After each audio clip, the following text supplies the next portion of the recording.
ওয়াজিবুল ইহতারাম উপস্থিত সম্মানিত দিনদার প্রাণপ্রিয় ভাই ভাইরা, প্রত্যেকের প্রতি সালাম আরজ করছি। আসসালামু আলাইকুম ওয়া রাহমাতুল্লাহি ওয়া বারাকাতুহু। আল্লাহ পাকের দরবারে অসংখ্য শুকরিয়া আদায় করছি, যিনি আমাদেরকে দুনিয়ার সমস্ত জায়জামালা থেকে মুক্ত রেখে আল্লাহর মসজিদে আসার তৌফিক দিয়েছেন। আমরা শুকরিয়া আদায় করে বলি আলহামদুলিল্লাহ। লক্ষ কোটি দরুদ ও সালাম এই নবীজির উপর, যিনি আমাদের আকা কায়নামদার তাজদার মদিনা, শাহেনশাহে রিসালাত, শাহেনশাহে নবুয়ত, সরকারে মদিনা, সরকারে দু আলম, দুই জাহানের বাদশা নবী মুহাম্মদুর রাসূলুল্লাহ সাল্লাল্লাহু আলাইহি ওয়াসাল্লামের উপর মুআজ্জাজ হাজিরিন, পবিত্র সফর মাসের একেবারে শেষ জুমা। আজকে আমরা সূরা মায়েদা এবং সূরা বনী ইসরাঈল থেকে আমরা কিছু আলোচনা করব। যেহেতু সফর মাসের শেষ জুমা, আমাদের প্রত্যেকটা আলোচনা, কথাবার্তা, বলা শোনা আমাদের খালেস নিয়ত যাতে থাকে, আল্লাহ আমাদেরকে পরিবর্তন করে দেন। দুনিয়ার জিন্দেগির গুনাহগুলো আল্লাহ যাতে এই উসিলায় মাফ করে দেন, জোরে বলুন আমিন। ইমাম হাম্বল রাদিয়াল্লাহু তাআলার দরবারে একটা লোক গেলেন অনেক গুনাহ তার জিন্দেগিতে।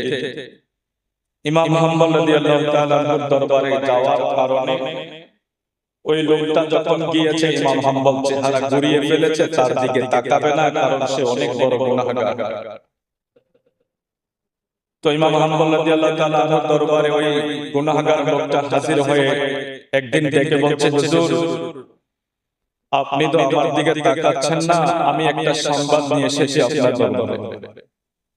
সংবাদটা হলো, আমি গত রাতে আমার নূর নবীকে আমি স্বপ্নে দেখেছি। সুবহানাল্লাহ।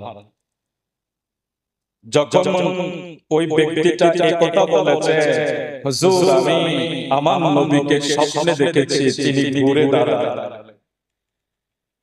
ইমাম হাম্বল বলছে, আমি তার চেহারা দেখতে চাই যিনি আমার নবীকে দেখেছেন। ইমাম হাম্বল বলছে, আচ্ছা তুমি কি দেখেছো? কারণ আমার নবীকে যে দেখে সেটার কপি হয় না। আমার নবীর সুরত কেউই ধরতে পারে না, নকল করতে পারে না। আল্লাহ শয়তানকেও সেই ক্ষমতা দেয় না। শয়তান সবার সুরত ধরবে, কবরে পর্যন্ত শয়তান বলবে আমি রব, কিন্তু আমার নবীর সুরত এই কথা শয়তান কখনো বলার সাহস আল্লাহ তাকে দেয় না।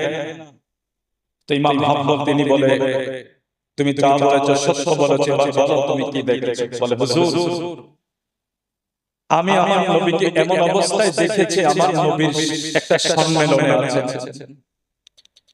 আমার নবীর সামনে যে শ্রোতাগুলি আছে, আমি দেখলাম তারা পৃথিবীর ভিতরে সবচেয়ে বড় বড় গুনাহগার বান্দাগুলি বসে আছে। হুজুর আমি এই দৃশ্যটা দেখে আমি তো অসহায়, আমি একজন গুনাহগার, আমি দাঁড়িয়ে আছি। আমি কিছু দৃশ্য লক্ষ্য করলাম, এত বড় বড় গুনাহগার, সেখানে কোনো নেককার নাই, সব গুনাহগার রাসূলুল্লাহর সামনে বসে আছে। আমি লক্ষ্য করে দেখলাম এক একজন আমার নবীর কাছে যায় আর আল্লাহর কাছে আমার নবী ফরিয়াদ করে, আল্লাহ তাকে maaf করে জান্নাতি করে দেন। সুবহানাল্লাহ।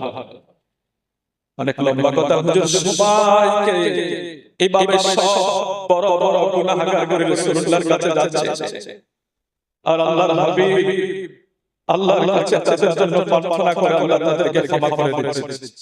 মজলিসের সব লোকগুলি শেষ, বিদায় হয়ে চলে গেল।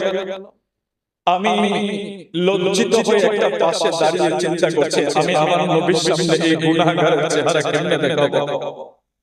আমি তো গুনাহগার, আমি নালায়েক, নাচিস, নাফরমান, কিভাবে আমি রাসূলুল্লাহর সামনে দাঁড়াবো?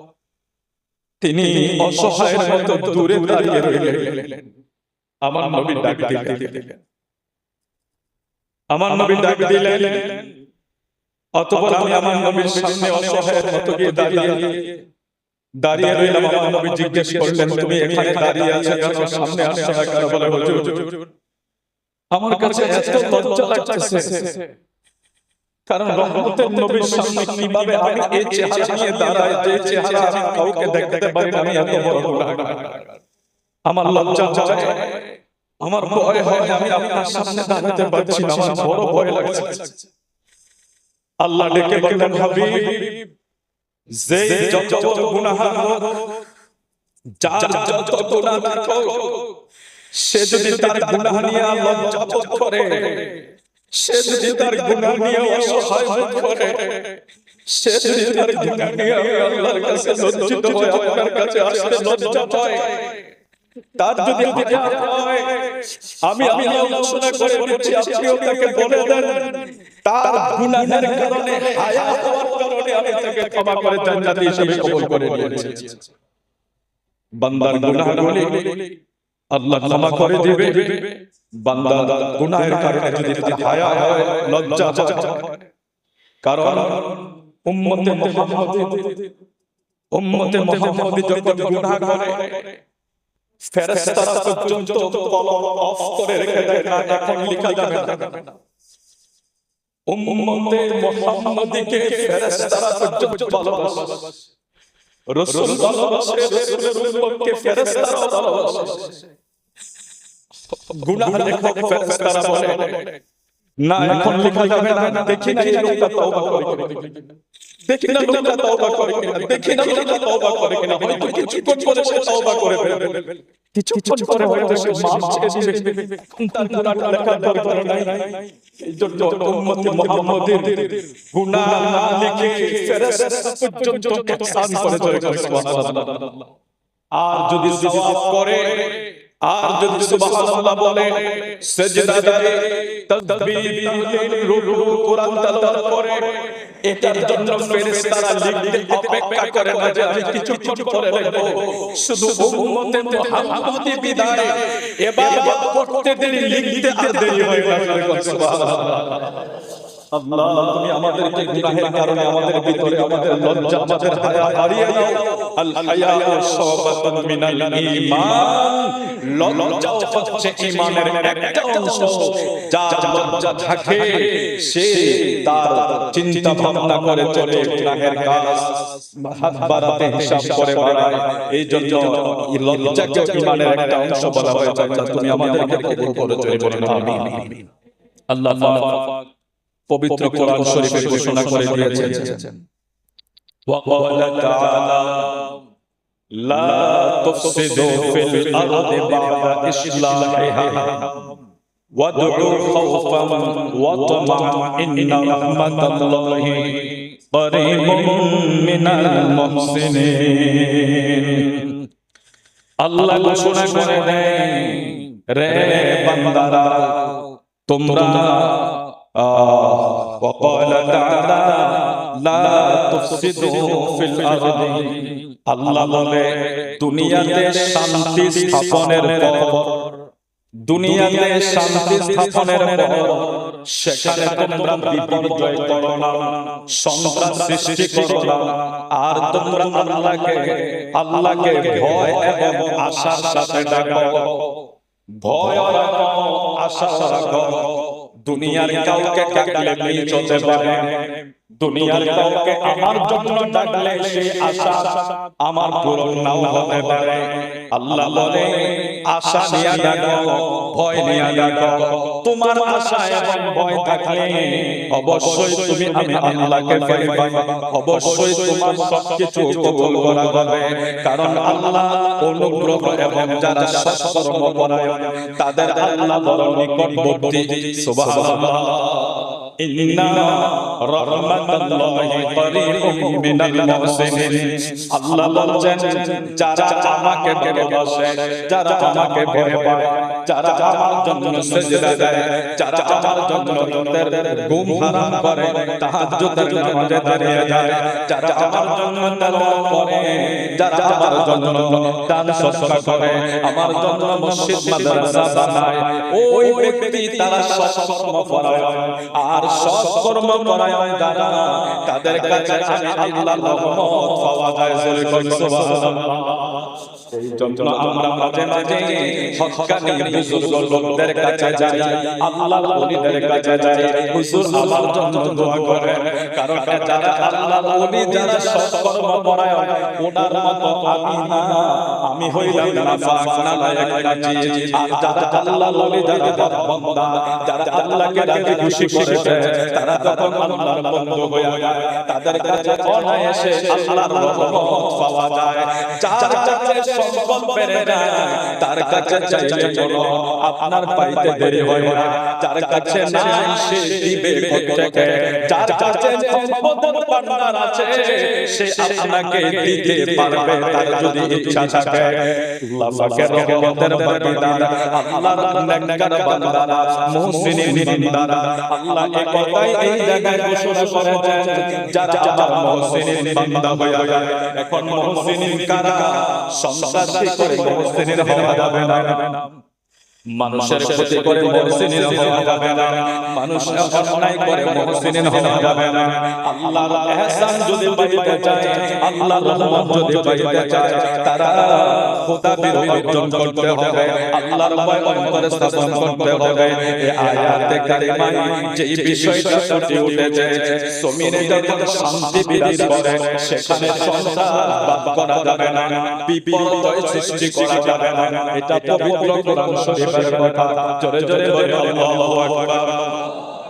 জমিনে শান্তি আছে কতক্ষণ পর্যন্ত চলবে?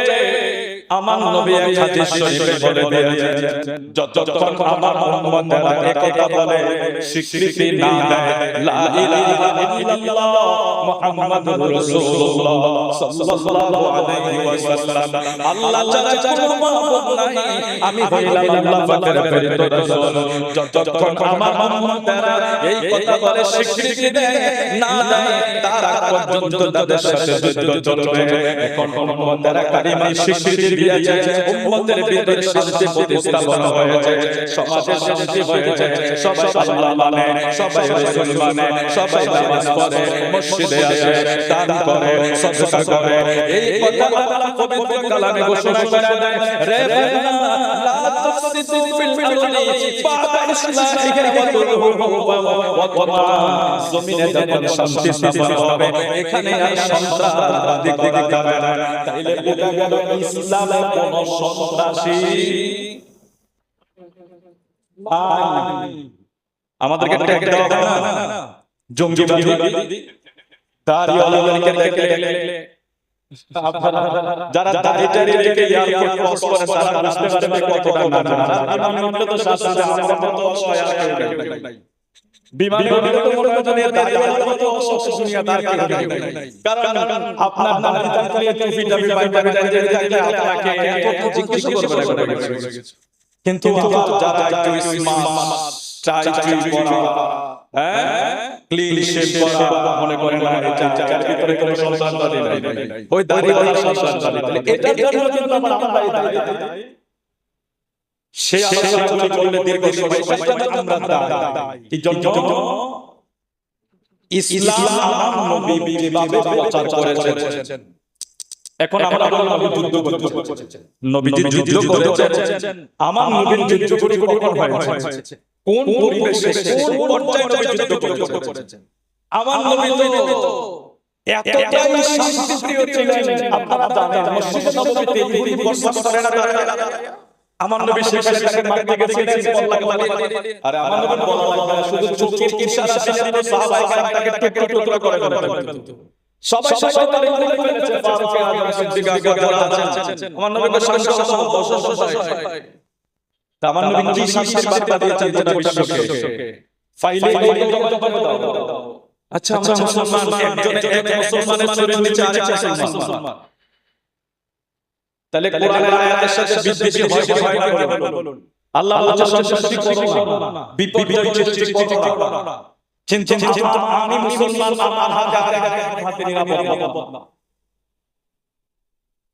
ঠিক এখন নেনের যুগে এসে ঘটনাগুলো চোখে পড়ে, মানুষ দেখতে দেখতে নিজের মন বদল হয়ে যাচ্ছে। ছুরি দিয়ে মনে হয় যেন কলা গাছ পাইছে, মানে আমি কলা গাছ নিতে পারবো। আমাকে যদি আপনাকে টাকা চলে আমাকে বলা গেছে আঘাত করবে সেটা সব, কিন্তু সে মানুষ, সে মুসলমান, তার একজন ভাইকে সে মনে হয় যেন মাটির ভিতরে বাচ্চা আল্লাহ নিষেধ করেছেন এই বিপর্যয় করার জন্য। এটা মুসলমানরা করতে পারে না। এটা মুসলমানদের কাজ না, এটা মুসলমানদের কাজ না। মুসলমানদের কাজ হলো শান্তি স্থাপন করা। যখন জাহাদের ক্ষমতা আসবে, একজন যিনি অন্যায় করছে তাকে ক্ষমা করে দিয়ে তার ভুল থেকে শুধরিয়ে দেওয়া। তো যাই আল্লাহ আমাদেরকে বলেছেন যে তোমরা জমিনে বিপর্যয় সৃষ্টি করো। তাহলে বোঝা গেল মুসলমানদেরকে এটা যদি বলে যে আমি এটা করব, জমিন মিটাইয়া বের করব, এই করব, সেই করব, এটা মানুষের জান নিয়ে যাচ্ছি, মাল নিয়ে যাচ্ছি, মার্কেট করে দিচ্ছি, বাজার ঘাট মানুষকে অত্যাচার করে, চাঁদাবাজি করে, টেন্ডারবাজি করে, নাম দিচ্ছে ইসলাম, অথচ আমি চাঁদাবাজি করি। আমি বলছি ইসলামী সবকিছু করি, অথচ আমার আরেকজন নিরাপদ নাই, একজন বোন নিরাপদ নাই, একজন ভাই নিরাপদ নাই, একটা সমাজ নিরাপদ নাই। আমি বলছি ইসলাম, আমি এই অথচ আল্লাহ বলছেন যারা মুসলমান, যারা মুমিন, যারা ইমানদার, তারা কখনো বিপর্যয় সৃষ্টি করতে পারে না, সন্ত্রাসবাদী করতে পারে না। আর দেখতে সম্ভব আমিও মুসলমান, আরেকটা মুসলমানকে আমি কথা কাছে তাকে কোবাই মারতেছি, দুই দিন আগে আমি এটা দেখে আমার অজ্ঞান হয়ে গেল। চারটা বাচ্চা ছেলেকে বলতে পারে ভাই আমি ভিডিও কি চিনচিন বাচ্চা ছেলেকে এইভাবে করতেছে মুরগির মতো, ও ভিডিও বাচ্চা এই দৃশ্যগুলি আল্লাহ আমরা ধর্মটাকে আমাদেরকে ইসলাম শিখিয়ে দেব। তো এখন সে আমাদের উপরে চলে আসছে, আল্লাহ আমাদেরকে সেখান থেকে দেখে দেখার তৌফিক দান করেন। জোরে বলি আমিন। আর জোরে বলি আমিন। আল্লাহ পাক রব্বুল ইজ্জত ঘোষণা করে দেন তাআলা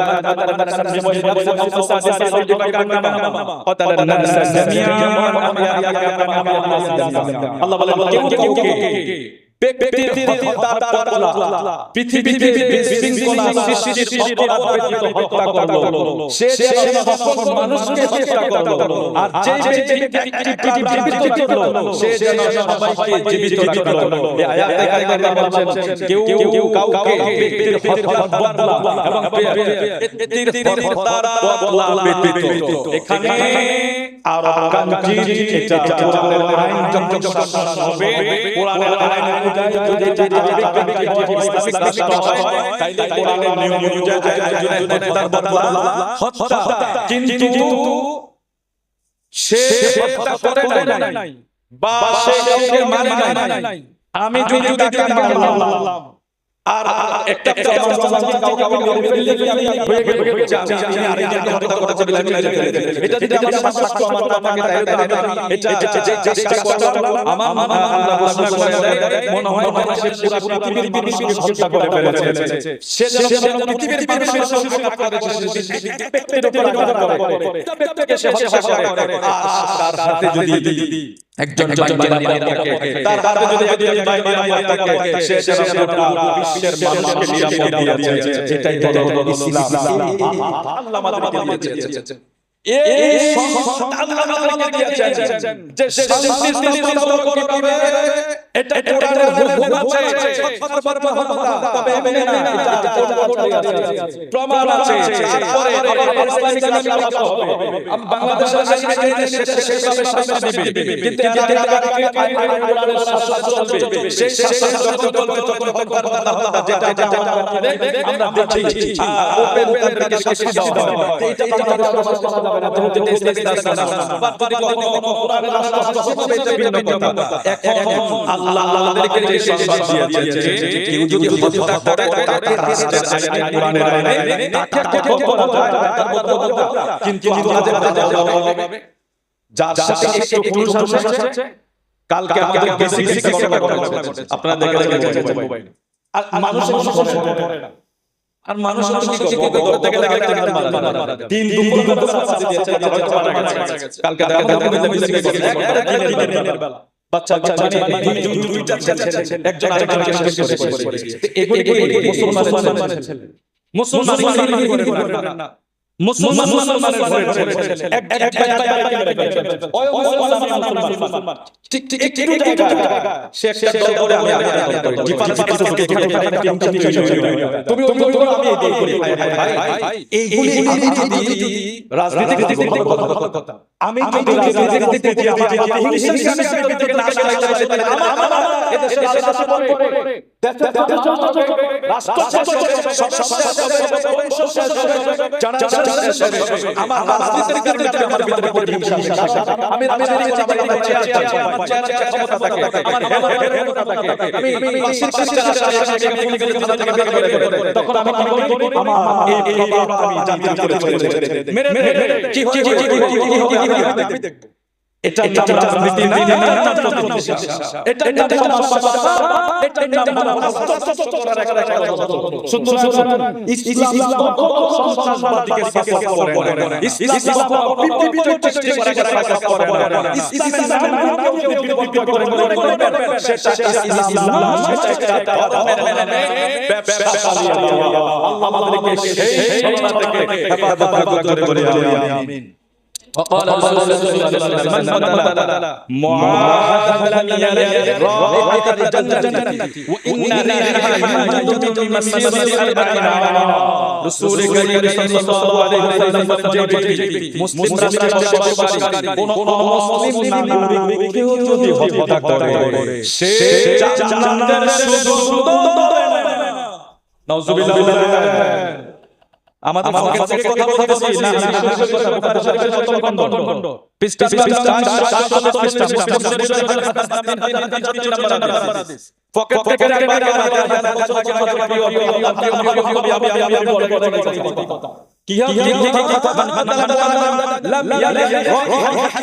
কি আজকে আমাদের বাংলাদেশের পরিস্থিতি ইমাম সাহেবকে পাঠিয়ে দেন দেশের মানুষের উপরে আমি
আল্লাহ যত আমরা দোয়া করে আমরা শান্তি চাই প্রতিহিংসা আপনি গণতন্ত্রের দেশ আপনি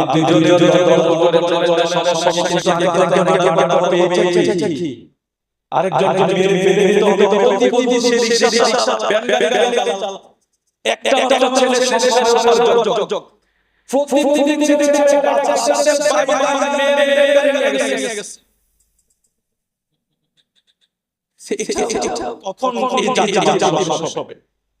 কি হবে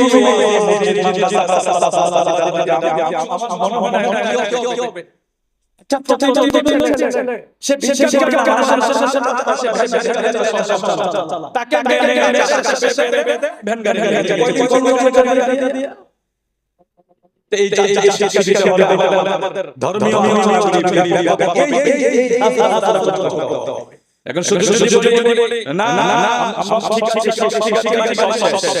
আল্লাহ বলে আমিন। তাহলে আমাদের থেকে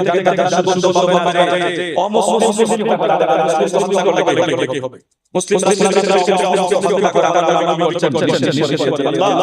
তুমি আমাদের মানুষের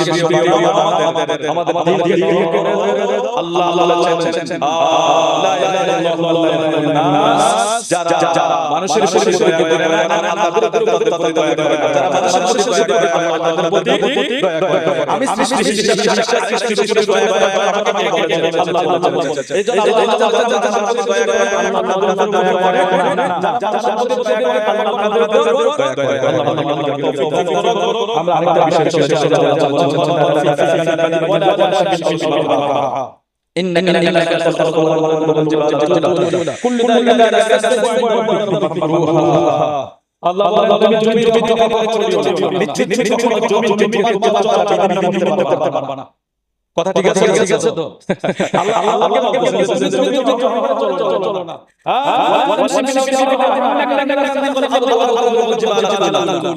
তুমি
কিছু নাই মাঝে মাঝে বলে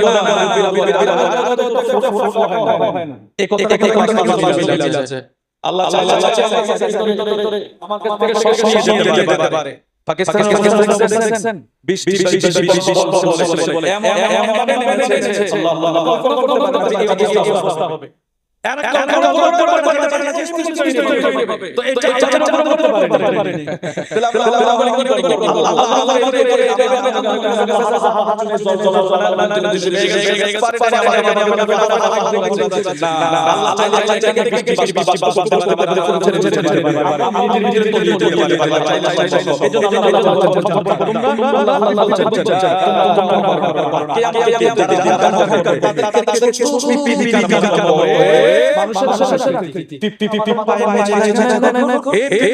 মানুষের জানাতে আমাদের আল্লাহ করবে সব থেকে তাদের আল্লাহ ঘিরে ফেলবে তাদের বাবা আমাকে জাহান্নামে ওই জাহান্নামে